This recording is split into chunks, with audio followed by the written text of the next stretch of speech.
নমস্কার, আমি doctor S De madam, faculty member of বৈঠকি এডুকেশনাল ইনস্টিটিউশন। আজকে যে বিষয়টা নিয়ে আলোচনা করব, তোমাদের প্রত্যেকের বেশ কিছু প্রশ্ন তৈরি হয়ে আছে এসএলএসটি সম্পর্কিত। কারণ তার যথার্থ কারণও আছে। কারণটা হলো যে এই সম্প্রতি আমরা দেখতে পেয়েছি যে স্কুল শিক্ষামন্ত্রী এবং উচ্চ শিক্ষামন্ত্রী বেশ কিছু বক্তব্য রেখেছেন, পাশাপাশি স্বয়ং মুখ্যমন্ত্রীও এই প্রসঙ্গে কিছু কথা বলেছেন। এবার তোমাদের এখান থেকে প্রশ্ন, তাহলে কি এসএলএসটির কাজ আদৌ এগোচ্ছে নাকি এসএলএসটির কাজ সম্পূর্ণ বন্ধ হয়ে আছে? 1 নাম্বার প্রশ্ন এটা। 2 নাম্বার বিষয়, থার্ড এসএলএসটি হওয়ার সম্ভাবনা কেন দেখা দিচ্ছে? এই যে চারিদিক থেকে শোনা যাচ্ছে যে থার্ড এসএলএসটি হবে, তার সম্ভাবনা কেন দেখা যাচ্ছে ম্যাডাম? আমরা ঠিক বুঝতে পারছি না, একটু বিষয়টা বলে দেবেন। আজকে সেটারও উত্তর দেব।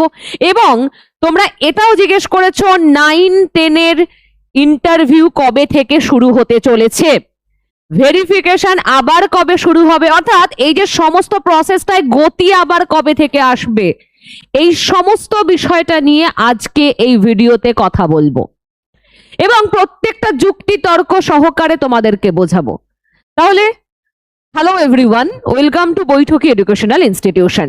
তোমাদের সকলকে অনেক অনেক স্বাগত জানাই। চলো আজকের ভিডিওটা এবার আমরা শুরু করি। আর পাশাপাশি আরেকটি বিষয় বলে রাখি, যদি ভিডিওটি তোমাদের ইনফরমেটিভ লাগে বা তোমাদের সাহায্যে আসে, ভালো লাগে যদি, তাহলে অবশ্যই একটা লাইক করবে, শেয়ার করবে এবং পেজটিকে ফলো করে দেবে। তাহলে কি প্রশ্ন কেন তোমাদের উঠে আসছে? এখন প্রশ্ন উঠে আসছে তার কারণ, সম্প্রতি আমরা দেখেছি, এই 2 থেকে 3 দিন আগে হবে, যে রাজ্যের স্কুল শিক্ষামন্ত্রী এই যে এসএলএসটি বা এই যাবতীয় শিক্ষা বিষয়ক বেশ কিছু মন্তব্য রেখেছেন, তার মধ্যে এসএলএসটিও একটা পর্যায়ে। অর্থাৎ তিনি কি বলেছেন সেটা দেখব। তিনি বলছেন যে আসলে সর্বোচ্চ আদালতের নির্দেশ ও আইনি যে জটিলতা, অর্থাৎ আইনি সীমাবদ্ধতা। তাহলে কি শিক্ষামন্ত্রীর বক্তব্যের যদি একটু প্রথম দিকটা ধরে নিই, আমরা দেখতে পাবো যে সুপ্রিম কোর্ট বা সর্বোচ্চ আদালত যেহেতু এই বিষয়ে সবকিছু নির্দিষ্ট করে দিয়েছে, তাই সরকারের এখানে বিশেষ কিছু করার নেই। ফলে আমরা বুঝতে পারছি সেকেন্ড এসএলএসটির কথাটি এখানে বলা হচ্ছে এবং সেটি পুরোপুরি সুপ্রিম নির্দেশ অনুযায়ী যাবতীয় যা পরবর্তীতে যা কিছু কার্যক্রম ঘটেছে আদালতের, অর্থাৎ শীর্ষ আদালতের নির্দেশ মতো। ফলত এই জায়গায় কমিশন বা রাজ্য কিছু করতে পারে না আদালতের নির্দেশের বাইরে গিয়ে। ব্যাপারটা ক্লিয়ার? তাহলে কি হবে? এই কথাটি কেন বললেন মন্ত্রী? প্রশ্ন তো এখান থেকে। আর এখান থেকেই বা কি করে বুঝতে পারছেন যে এসএলএসটির সম্ভাবনা আসছেই শীঘ্রই? প্রত্যেকটা ব্যাপার বলবো, খুব গুরুত্বপূর্ণ বিষয়গুলো শোনো। তাহলে কি, যে যদি এখানে দেখা যাচ্ছে আদালতকে বাইপাস করে কোনো পদক্ষেপ নেওয়া সম্ভব নয়, কারণ তা করলে পুরো প্রক্রিয়াটি আবারও আইনি জটে আটকে যাবে। খুব স্বাভাবিক বিষয়। আদালতের নির্দেশ অনুযায়ী যা যা কিছু হয়েছে, যদি এর বাইরে কমিশন বা সরকার করতে যায়, তাহলে কি হবে? আদালত অবমাননার জন্য একটা বড়সড় রকমের সমস্যা। দ্বিতীয় বিষয়, আবার সেই আদালত অবমাননার জন্য নতুন করে মামলা দাখিল হতে পারে, কিন্তু জট এখান থেকে কাটবে না। তাহলে বাইপাস করা সম্ভব নয়। কি করতে হবে? আদালতের নির্দেশ অনুযায়ী সবটা করতে হবে। ঠিক যেমনটা একটা বড় সমস্যা হয়ে আছে 10 নাম্বার অভিজ্ঞতার নাম্বারটা নিয়ে, তাই তো? এটাও তো একই রকম ব্যাপার। অভিজ্ঞতার নাম্বার দেওয়া হলো, ঠিক আছে, কিন্তু সেটা তো ইন্টারভিউয়ের সময়, সেটা আগে কেন? সেই মামলা তো এখনো ঝুলছে। ফলে আমরা এটা বুঝতে পারছি সেকেন্ড এসএলএসটির যাবতীয় যা কিছু কার্যক্রমটা হবে সেটা আদালত বহির্ভূত হবে না। ব্যাপারটা বোঝা গেল? তাহলে এবার যদি আমরা আসি, কি বলা হয়েছে এখানে দেখি, আইনি প্রস্তুতি ও কাজ শুরু হয়েছে। কি কাজ? দেখো, এখান থেকে আমরা বুঝতে পারবো যে হ্যাঁ, কিছুটা কাজ এগোচ্ছে, বেশ কিছুটা কাজ এগোচ্ছে। আবার আজকের যদি বক্তব্য আমরা দেখি, উচ্চ শিক্ষামন্ত্রীও কথা বলছেন যে আসলে ধীরে ধীরে সমস্ত দুর্নীতির যে সমস্ত পেঁয়াজের খোসার মতো জিনিসগুলো খুলে বেরোচ্ছে, নিয়োগের ক্ষেত্রে সমস্ত কিছু আবার স্বাভাবিক জায়গায় আসতে চলেছে। এবং স্বয়ং মুখ্যমন্ত্রী কি বলেছেন? স্বয়ং মুখ্যমন্ত্রী বলেছেন দুর্নীতি যা হয়েছে সেটাকে অতীত বলে ভেবে নিতে হবে। এবং স্কুল শিক্ষামন্ত্রীও একই রকম কথা বলেছেন। তাহলে এই সব কিছু মিলিয়ে যদি আমরা কনক্লুশনে আসি, সেটা কি হতে চলেছে সেটাও বলবো। তাহলে এবার আসি, শিক্ষামন্ত্রী নতুন দায়িত্ব নেওয়ার আগেই গত 29শে মে, খেয়াল করতে হবে বিষয়টা আমাদের, 29শে মে রাজ্যের নতুন advocate general AG Surajit Nath মিত্রের নিয়োগের পর থেকেই এই বিষয়ের কাজ শুরু হয়ে গেছে। এবার কেন এই কথাটা বলছি কাজ শুরু হয়ে গেছে? আসলে ব্যাপারটা, যখনই যে নিয়োগ প্রক্রিয়ায় আইনি জটিলতার মধ্যে থাকে, সেখানে শুধুমাত্র সরকার, শুধুমাত্র চেয়ারম্যান একটা কিছু সিদ্ধান্ত নিতে পারবে না আইনি পরামর্শ ছাড়া। ব্যাপারটা ক্লিয়ার হলো? আইনি পরামর্শ ছাড়া কোনো কিছু সিদ্ধান্ত নিতে পারবে না। আর এজির কাজ, অ্যাডভোকেট জেনারেলের কাজ ঠিক এখানেই। তার টিম পরামর্শ দেবে যে এই নিয়োগটা, যেটা এতদিন ধরে এইভাবে চলছিল এবং এত মামলা হওয়ার পরে তারপর সুপ্রিম নির্দেশ অনুযায়ী পরীক্ষা হলো, ইন সার্ভিসরা, ফ্রেশার্সরা একই সাথে পরীক্ষা দিল, তারপরেও আইনি জটিলতা কাটে না তো কাটে না। এবং এই জায়গা থেকে আইনি পরামর্শ ছাড়া এক পাও না ওদিকে যেতে পারবে না এদিকে যেতে পারবে। তাই অ্যাডভোকেট জেনারেলের দরকার। আর অ্যাডভোকেট জেনারেল যখন আমরা দেখতে পাচ্ছি যে দায়িত্ব নেওয়ার পরই নতুনভাবে অ্যাডভোকেট জেনারেল যখন নিয়োগ হলেন, সুতরাং একদম বাস্তব বিষয় যে ভিতর থেকে আইনি কাজ কিন্তু এগোচ্ছে। কারণ এই যে বললাম, আইনি কাজ ছাড়া কিছু, আইনি পরামর্শ ছাড়া হবে না। তাই ভিতরে ভিতরে এসএলএসটির কাজ কিন্তু এগোচ্ছে। আর এই জন্যই আবারও বললাম যে যাবতীয় যা কিছু, মুখ্যমন্ত্রী নিজেও বলেছেন দুর্নীতিকে অতীত ভাবতে হবে, ঠিক আছে? ফলে আবার কি কারণে এই জায়গাটা আটকে আছে, মানে আরো একটু দেরি কেন হচ্ছে সেটাতেও আসবো। মানে যে এখনো যে দেরিটা হচ্ছে, প্রথমত আমাদের জানতে হবে যে পূর্বতন সরকার যাওয়ার পর এই সরকার গঠনের পর 1 মাস কিছুদিন হয়েছে মাত্র, তাতেই মোটামুটি এই গতি এসেছে সব দিক থেকে খেয়াল করে দেখতে গেলে। তাহলে এখানেও যে কাজ হচ্ছে না সেটা একেবারেই নয়, কারণ এটা একটা বড় ইস্যু, এটা সব থেকে বড় ইস্যু। আর প্রথম থেকে আমরা শুনতে পাচ্ছিলাম এই সরকার বলছে যে শিক্ষা ব্যবস্থাটাকে ঢেলে সাজানো হবে, কারণ এটা খুব ইম্পর্টেন্ট একটা ইস্যু। এবং 2016, 2025 একই সাথে এটা একটা খুব সেন্সিটিভ ইস্যু বলা যায়। সুতরাং এখন এবার বিষয় যেটা, তাহলে আরো একটু আমরা এগোই, সেখান থেকে আরেকটু বিষয় দেখতে পাবো। এবার দেখি আমরা এই যে ভবিষ্যতে আদালতের নির্দেশ এবং 16 সালের প্যানেল কি বলছেন শিক্ষামন্ত্রী। তিনি বলছেন যে ভবিষ্যতে কোর্ট নতুন কোনো আদেশ বা নির্দেশ দিলে সেই অনুযায়ী কাজ হবে। অর্থাৎ এখান থেকে আমরা বুঝতে পারছি 10 নম্বরের যে অভিজ্ঞতার মামলা ঝুলে আছে, তার রায় সুপ্রিম নির্দেশ অনুযায়ী কি আসছে, এবং 2016 সালের যে প্যানেল সেটা কি পুনর্বহাল হবে, এই নিয়ে প্রচুর প্রশ্ন উঠেছিল। এবং 2016 সালে শিক্ষকরা বলছিলেন আমাদেরকে আমাদের আগের চাকরিতে ফিরিয়ে দিতে হবে, সেটাও সবটাই সুপ্রিম নির্দেশ অনুযায়ী হবে, এমনটাই মন্ত্রী জানাচ্ছেন। ফলত এই বিষয়ে তিনি কোনো কথা বলেননি। এখান থেকে সহজ ব্যাপার বোঝা যায়, আমি তোমাদের আগেও বলেছি যে দেখো একটা মধ্যপন্থা অবলম্বন করা হবে, এখান থেকে আমরা বুঝতে পারছি। এবং পাশাপাশি আরো কি আছে, তিনি বলছেন যে 2016 সালের প্যানেল পুনর্বহাল করা হবে বা কিউরেটিভ পিটিশনের কোনো সম্ভাবনা আইনিভাবে রয়েছে কিনা তা এজি এবং তার টিম খতিয়ে দেখছে। অর্থাৎ এখান থেকে এটা আমরা বুঝতে পারি যে এই যে অ্যাডভোকেট জেনারেল, তার কাজই এটা, কোন দিক থেকে কিভাবে কি করলে আইনি জটিলতার সম্মুখীন না হয়ে সরাসরিভাবে খুব স্বাভাবিকভাবে এই জট কাটানো যায়, তার উদ্দেশ্যই এটা।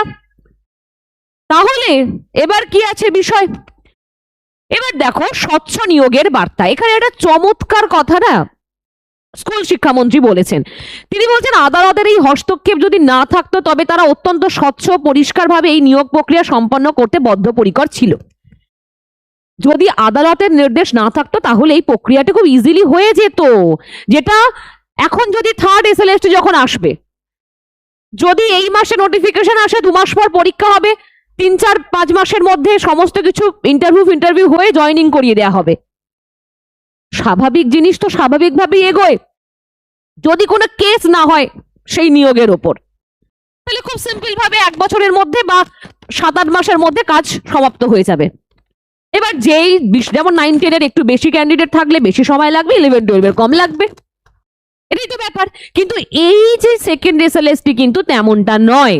তোমরা জানো সকলে, সেকেন্ড এসএলএসটি বহু মামলা নিয়ে জর্জরিত। তাই এখন সুপ্রিম কোর্টের নির্দেশ ছাড়া অন্য কিছু হবে না। এখন সুপ্রিম কোর্টের নির্দেশ এটাই আছে, 31শে আগস্টের মধ্যে সমস্ত প্রক্রিয়া সম্পন্ন করতে হবে। এবার একটা বিষয়, পূর্বতন সরকারের পর নতুন সরকার এসেছে, পূর্বতন সরকার সব ঘেটে ঘ করে দিয়ে চলে গিয়েছিল, নতুন সরকার এসেছে, নতুন সরকারের মিনিমাম একটু সময় লাগবে। তারপর আমরা এটাও দেখেছি চারিদিকে সমস্ত চেয়ারম্যানরা পদত্যাগ করেছিলেন, এখন নতুন ভারপ্রাপ্ত যারা এসেছেন, তাহলে কাজ তো এগোচ্ছে, এটা আমাদের বুঝতে হবে। এবং আমরা এও দেখতে পাচ্ছি সমস্ত জায়গায় সমস্ত মন্ত্রীরাই, অর্থাৎ শিক্ষামন্ত্রী, উচ্চশিক্ষামন্ত্রী, স্কুল শিক্ষামন্ত্রী একই কথা বলছেন, কয়েকদিন আর কিছুদিন ধৈর্য ধরলেই সমস্ত কিছু আমরা দেখতে পাবো। ফলে খুব স্বাভাবিক এই মাসটা হয়তো বা আমরা কিছু দেখতে পাবো না, হয়তো সামনের মাস থেকে আবার ইন্টারভিউ প্রসেস শুরু হয়ে যাবে, মানে ভেরিফিকেশন শুরু হবে। এবার একটা খুব গুরুত্বপূর্ণ বিষয়, তাহলে এই যে এইটুকু বিষয়ও আটকে থাকছে, বা যদি সামনের মাসেও শুরু না হয়, তাহলে তো আরো একটা জটিলতম পরিস্থিতি তৈরি হবে। এতদিন ধরে আমরা যারা তোমরা যে ইন্টারভিউ এর প্রস্তুতি নিচ্ছিলে, তাহলে তারা কি করব, বা এই ইন্টারভিউ তো ভাটাই পড়ে গেছে বলা যায়। একটা ঘটনা দেখো, সেটা হচ্ছে এখানে তোমাকে খেয়াল রাখতে হবে যে এই জায়গাটি 1,69,00,000 জাতিগত শংসাপত্র যাচাই পর্ব শুরু। এবং ক্ষুদিরাম টুডু মহাশয় মন্ত্রী কি বলেছিলেন, যে যদি এসসি এসটি বহু ভুয়ো সার্টিফিকেট বেরিয়েছে সেগুলো আগে ভেরিফাই করা হবে, রিভেরিফিকেশন করা হবে, যদি কোনো ভুয়ো সার্টিফিকেট দেখা যায়, পাওয়া যায়, সেটা বাতিল হবে তার আবেদনপত্র। ব্যাপারটা বোঝা গেল? তাহলে এই যে প্রসেসটা এগোচ্ছে, এইটার জন্যেও দেরি হচ্ছে, এই নিউজটাই তোমাদের বলছিলাম। এবার দেখো, এখানে বলা হচ্ছে যে জনসংখ্যার চেয়ে বেশি সার্টিফিকেট। দেখো, আশা করি সবাই দেখতে পাচ্ছ, জনসংখ্যার থেকে বেশি সার্টিফিকেট। দেখো, তপশিলি জাতি, উপজাতি জনসংখ্যা, এই এত জনসংখ্যা, তার বেশি সার্টিফিকেট 12,120 জনসংখ্যা, সার্টিফিকেট দেখো 13,140। এবং এটা জানো নিশ্চয়ই, এই রকম ভাবে ভুয়ো সার্টিফিকেট দিয়ে বহু জায়গায় চাকরি হয়েছে, চাকরিতে কোয়ালিফাই করেছে, এইবারের এসএলএসটি-তেও হয়েছে। এবার আমি বলি, এবার তোমরা প্রশ্ন করবে যে ম্যাডাম ওবিসি এ ওবিসি না, ওবিসি এ ওবিসিটাকে বলছি না, ওটাকে ভুয়ো বলছি না, আমি আবারও বলেছি, ওটা পূর্বতন সরকারের নিজ স্বার্থে করা, ঠিক আছে, ওটাকে আমি বলছি না ভুয়ো সবটা। কিন্তু এইখানে যে বিষয়টা, এসসি এসটি সার্টিফিকেট, যে হয়তো এসসি এসটি নয়, তার 14 পুরুষ নয়, কিন্তু সে যখন বার করছে সেটা ভুয়ো, এবং সেটা দিয়ে সে যখন পরীক্ষা দিচ্ছে সে কম নাম্বার পেয়েও পাশ করছে, কারণ সুবিধা নিচ্ছে, তার বয়সের ছাড়ও পাচ্ছে, এটা ভুয়ো। আর এই রকম যদি কেউ ধরা পড়ে তাহলে তার আবেদনটা বাতিল করা হবে। এবার আবেদন বাতিল করলে তোমাদের সুবিধা কোথায়? আবেদন বাতিল করলে যারা মোটামুটি ওয়েটিং এ আছো তাদের সুবিধা হবে। আবেদনপত্র বাতিল মানে কিন্তু জেনারেলে আসা নয়, তার আবেদনটাই বাতিল, মানে সে ফর্ম ফিল আপটাই বাতিল। তাহলে কি হলো, যারা এসসি এসটি তে হয়তো এতে আছো, ওয়েটিং এ আছো, তাদের সুবিধা হতে চলেছে।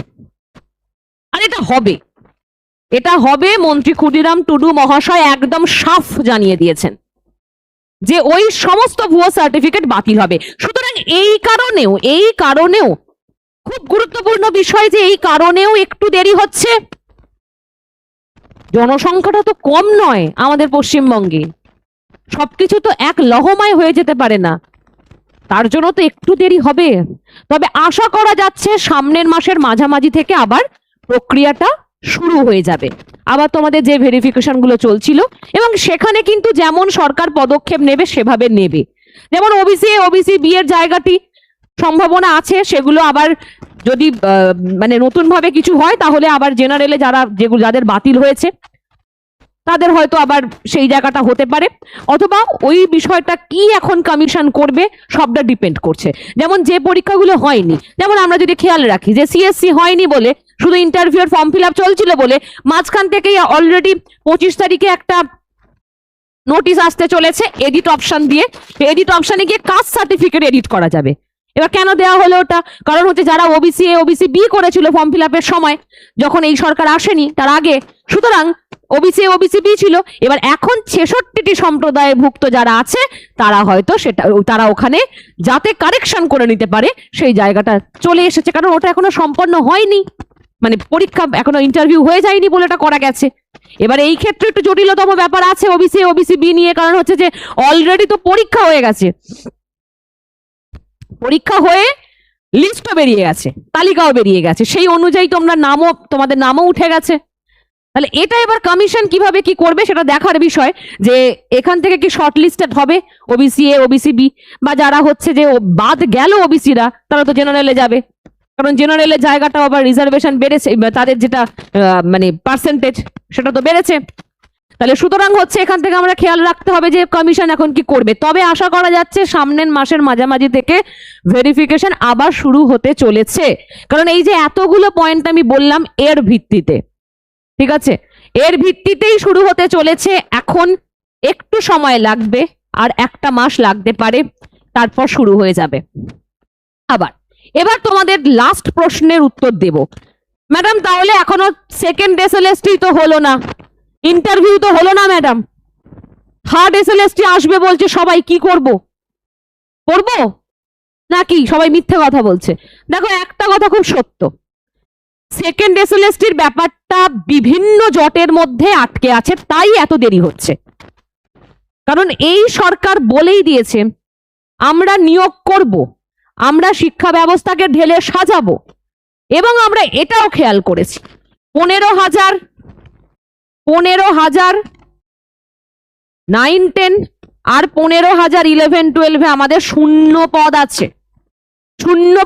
শূন্য পদের হিসাব চাওয়া হয় তখনই যখন আসলে নিয়োগ করার প্রবণতা দেখা যায়। ফলে আমরা খেয়াল করছি যে শূন্য পদ যেহেতু চাওয়া হয়েছে সমস্ত স্কুল বা সমস্ত দপ্তর থেকেই, ফলে অবশ্যই সেকেন্ড এসএলএসটি আসবে, আর থার্ড এসএলএসটি আসবে। আর সেকেন্ড এসএলএসটির বিষয়টা একটু খেয়াল করবে, সেকেন্ড এসএলএসটিটাও সবকিছু শেষ সমাপ্ত হয়ে যেত, শুধু এই আইনি জটিলতার জন্য হয়নি। তাই থার্ড এসএলএসটিতে নোটিফিকেশন হয়তো বা পুজোর আগে বা পুজোর পর বেরোতে চলেছে। থার্ড এসএলএসটি যদি পুজোর পরও নোটিফিকেশন বেরোয়, নভেম্বরেও যদি নোটিফিকেশন বেরোয়, ফেব্রুয়ারি মার্চের মধ্যে পরীক্ষা হবে। এইবার এইটা তোমাদের মাথায় নিয়ে চলতে হবে। এসএলএসটির সিলেবাস কিন্তু এইটুকু নয়, এসএলএসটির সিলেবাস যথেষ্ট বড়। প্রশ্ন এবারে আগের বারের মতো আসবে না বাবা, এবারে প্রশ্ন স্ট্যান্ডার্ড হবে, এবারে দুর্নীতিটা হবে না, পাশের বাড়ির দাদাটাকে ধরতে পারবে না। ফলে এবারে খাটতে হবে, পরিশ্রম করতে হবে, তবেই তোমার লিস্টে নাম উঠবে, না হলে লিস্টে নাম ওঠার স্বপ্ন দেখো না। তাই যারা আগে থেকে প্রস্তুতি নিচ্ছে খুব ভালো করছে, খুবই ভালো করছে, আমি বলবো তারা বুদ্ধিমান। আর আমি একথা তোমাদের আগেও বলি, যে নিজে খাটে, যে নিজে পরিশ্রম করে, ঈশ্বর তাকেই সাহায্য করে, ঠিক আছে, অন্য কাউকে করবে না। ফলে এটা খেয়াল রেখো। এবং এটাও বলে দিই, অনেকে তোমরা বলছিলে এসএলএসটির কি প্রস্তুতি এখন নেব, বৈঠকিতে কি শুরু হয়েছে ক্লাস? হ্যাঁ, বৈঠকিতে ক্লাস শুরু হয়ে গেছে, এবং বহু ছেলে মেয়ে প্রিপারেশন আগে থেকেই নিচ্ছে। তাদের উদ্দেশ্য একটাই, যে আমি একবারই পড়বো, একবারই কোয়ালিফাই করব। বছর বছর পরীক্ষা হবে, মুখ্যমন্ত্রী তো বলে দিয়েছে, তাহলে কি বছর বছর পরীক্ষা দেব? এই যদি স্বপ্নে বাঁচো তাহলে গেলে, ঠিক আছে। তাহলে কি করতে হবে, তোমাকে একটা লক্ষ্য স্থির করতে হবে, যে আমি যেহেতু আমি আগের বারে কোনোভাবে ছিটকে গেছি তালিকা থেকে, আমার মোটামুটি পড়া আছে। এবার তোমার যে মোটামুটি পড়া আছে, সিলেবাসটা শেষ করা আছে, তুমি সেটা যদি ভুলতে চাও তোমার বেশি কঠিন কাজ হবে, বুঝতে পেরেছো? কারণ তুমি অলরেডি সিলেবাস কমপ্লিট করে ফেলেছো, এখন ভুলে যাওয়া কঠিন মনে করার থেকে। তাই একটা কথা বলবো, যে শুরু করে দাও প্রস্তুতি। যারা করে ফেলেছে ভালো কাজ করেছে, অলরেডি ক্লাস চলছে বৈঠকিতে, যদি মনে হয় নাম এনরোল করবে। দেখো কি কি ফেসিলিটিস বৈঠকি ইনস্টিটিউশন দেয় তোমরা প্রত্যেকে জানো, অনলাইন অফলাইন ক্লাস তো পাচ্ছই, আমি বলবো অফলাইন করো, সমস্যা নেই, ঠিক আছে, অফলাইন ক্লাস করতে এসো, ডেডিকেটেড হও নিজের চাকরির প্রতি, নিজের স্বপ্নের প্রতি। এই হেসে খেলে ঘুরে বেরিয়ে চাকরি পেয়ে যাবো এ আর হবে না, ঠিক আছে? প্রতিযোগিতা ভয়ঙ্কর। সুতরাং তোমাকে করতে হবে কি, অনলাইন অফলাইন ক্লাস থাকছে, তুমি যদি কোনোভাবে অফলাইন ক্লাস না দেখতে পারো তুমি অনলাইন দেখো, রেকর্ডেড দেখো, ঠিক আছে? স্টাডি মেটেরিয়ালস তোমাদেরকে সমস্ত দিয়ে দেওয়া হবে। প্রতি সপ্তাহে প্রত্যেক যে টপিকের উপর মক টেস্ট থাকবে, টেস্ট সিরিজ তোমাদের দিয়ে দেওয়া হচ্ছে। এক একটা সাবজেক্টের যেই পোর্শনের সব থেকে ভালো স্পেশালাইজড স্যার ম্যাডামদের দিয়ে তোমাদের ক্লাস দেওয়া হয়। তোমরা তো সবটাই জানো বৈঠক ইনস্টিটিউশনের, বলে শুরু করে দাও, দেরি কিসের? এবার কারোর যদি মনে হয় আমি বাড়িতে শুরু করবো, তাই করো না বাবা। কেউ তোমাকে বলছে না তুমি কোনো জায়গায় পড়ো, তুমি বাড়িতে শুরু করে দাও, বাড়িতে পড়ো, বইপত্র কিনে নাও, নোট রেডি করো, বাড়িতে পড়াশোনা করো, ঠিক আছে? তারপরে যদি মনে হয় যে না আমি একটু নিজেকে যাচাই করব, আমি একটু ক্লাসগুলো দেখবো, বৈঠকি অ্যাপ ডাউনলোড করো, সেখানে হিউজ মক টেস্টের ফ্রি দেওয়া আছে, সেখানে গিয়ে নিজের মক টেস্ট দিয়ে দাও যদি মনে হয়, ঠিক আছে? পাশাপাশি বলে রাখি, যারা প্রস্তুতি নিচ্ছিলে ইন্টারভিউয়ের প্রস্তুতি দয়া করে এখন বন্ধ করো না, কারণ সামনেই ইন্টারভিউ শুরু হয়ে গেলে পড়বে তুমি মুশকিলে। এবার কিন্তু আর কোনো রকম শর্টকাট পাবে না, ইন্টারভিউ সেই রকমই হবে। পরীক্ষাটা কোনোভাবে সহজ হয়ে গেছে, নামটা উঠে গেছে, কিন্তু ইন্টারভিউটা কঠিন হবে। সুতরাং সেই মতো নিজেকে তৈরি করো, ইন্টারভিউয়ের প্রস্তুতিও আগে থেকে নাও। এসএলএসটি প্রাইমারির ইন্টারভিউ সেশন, সিএসসির ইন্টারভিউ সেশনের অলরেডি অ্যাডমিশন বৈঠক ইনস্টিটিউশনে চলছে। প্রত্যেকজন কলেজ, ইউনিভার্সিটি, স্কুলের সমস্ত অভিজ্ঞ স্যার ম্যাডামরাই তোমাদের ইন্টারভিউ নেয়, তোমরা প্রতি মুহূর্তে দেখে এসেছো। তাই আমি বলবো ইন্টারভিউ প্রস্তুতি, মক ইন্টারভিউ প্রস্তুতি শুরু করো, ভালো করে ডেমো রেডি করো। যে আগে থেকে শুরু করবে, যার যত ভালো প্রস্তুতি থাকবে সে তত বেশি এগিয়ে থাকবে, এটা একদম সত্য কথা। হলো ব্যাপারটা? তাহলে তোমার প্রস্তুতি তোমাকে ভালো, তুমি যদি তোমার প্রস্তুতি ভালো করো, আখেরে তোমার লাভ, নাহলে আখেরে তোমার ক্ষতি। তোমার চাকরি তোমার বন্ধু নিয়ে চলে যাবে, তুমি হাঁ করে দেখবে, এই তো হবে। তাই আগে থেকে প্রস্তুতি শুরু করো, এমন যেন না হয় ইন্টারভিউ হয়ে গেল, বাইরে এসে বললে ইস যদি একটু ভালো করে প্রস্তুতিটা নিতাম এইবারে চাকরিটা আমাকে কেউ সরাতে পারতো না। কিন্তু সেটা আর হলো না, সুযোগ বারে বারে পাবে না, একবার পেয়েছো নিজেকে প্রমাণ করে দেখিয়ে দাও। বহু খেটেছো পরীক্ষার সময়, এবার লাস্ট একটু খাটো, তবে এই চাকরিটা পাবে, না হলে কিন্তু পাবে না। বোঝা গেল বিষয়টা? তাহলে কি হলো, এই যে প্রত্যেকটা বিষয় আমি বললাম, যারা ভয় পাচ্ছিলে, চিন্তা করছিলে ম্যাডাম কি হবে, হতাশা লাগছে, কিছু ভালো লাগছে না, শুরু হয়ে যাবে বাবা, তোমাদের থার্ড এসএলএস এর ইন্টারভিউ শুরু হয়ে যাবে। যারা খুব খারাপ একটা অবস্থা তৈরি হয়েছিল যে একটুখানির জন্য ম্যাডাম ছিটকে গেলাম, এত পড়াশোনা করলাম, তাদের জন্য সুখবর, থার্ড এসএলএসটি আসছে। আবার বইপত্র নিয়ে বসে পড়ো, পড়াশোনা শুরু করে দাও, ঠিক আছে?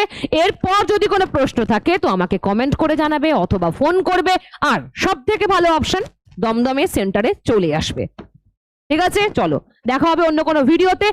অবশ্যই যদি ভিডিওটা তোমার ভালো লাগে লাইক করবে, শেয়ার করবে এবং পেজটিকে ফলো করে দেবে। ধন্যবাদ।